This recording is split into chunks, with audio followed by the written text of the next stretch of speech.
The listing didn't feel real. Jordan 4, Travis Scott University Blue, brand new, $600. I refreshed the page like it might disappear if I blinked too long. My brain knew better. Los Angeles doesn't give out miracles without collecting something back, but hype has a way of drowning out warning signs. I told myself this was just another meetup, just another exchange. We agreed to meet near a busy strip, the kind of place people think is safe because there are cameras, cars, and noise. I folded the cash carefully, every bill crisp, and slid it into my pocket like that mattered. The sun was still high, the sky clear, the city pretending it wasn't dangerous in broad daylight. My heart beat fast anyway, like it was already trying to run. I got there early and stayed in my car, watching people come and go. Couples laughed. Someone argued on the phone. A delivery truck blocked traffic and pissed everyone off. Life moved normally around me, and that almost made me relax. I checked the messages again. The seller sounded casual, almost bored. 5 minutes away. Pulling up now. Nothing felt urgent, which somehow made me more uneasy. When I saw him step out of a car across the street, my stomach dropped. He looked normal. Too normal. Hoodie, jeans, relaxed posture, box tucked under his arm like he was carrying lunch. He walked up smiling, nodded at me, talked about how he needed quick cash. The shoes looked perfect. Dead stock, flawless suede, icy soles glowing in the sunlight. That blue was hypnotic. I told myself this was it. I pulled the cash out just enough for him to see. Just a flash. Just proof. The world changed instantly. I felt movement before I heard it. Car doors slammed open behind me. Hands grabbed my shoulders and slammed me into metal so hard my teeth clicked. The box disappeared like it had never existed. The seller's smile evaporated, replaced by something empty and cold.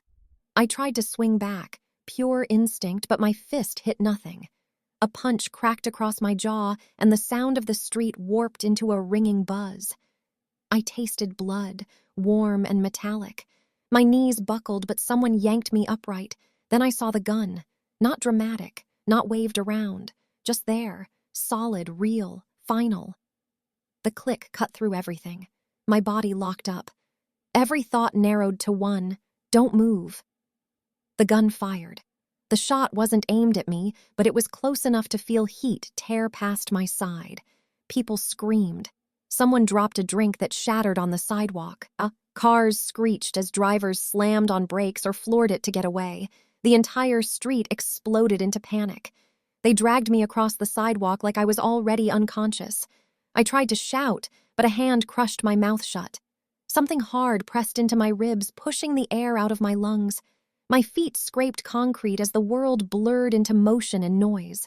The Domino's door burst open, and the bell chimed cheerfully like it was mocking me. Bright fluorescent lights stabbed my eyes. The smell of grease, dough, and burnt cheese filled my lungs. For a split second, it felt unreal, like I'd fallen into the wrong movie. Customers froze mid-order. A kid stared at me with wide, terrified eyes. Someone screamed. Someone else ran for the door. I was shoved past the counter, slipping on greasy tile, barely staying upright. They forced me into the back. The back room was smaller, tighter, suffocating. My phone was ripped from my hand. My wallet was emptied in seconds. The cash was gone, erased like it had never existed. They told me to sit, and I did without thinking. My hands shook so badly I couldn't control them. They argued in low, frantic voices. One paced back and forth like a trapped animal, muttering about time and mistakes. Another kept checking his phone, shaking his head. A third stood near the door, finger twitching like he didn't trust himself. That's when it hit me. I wasn't part of the plan anymore. I was the loose end.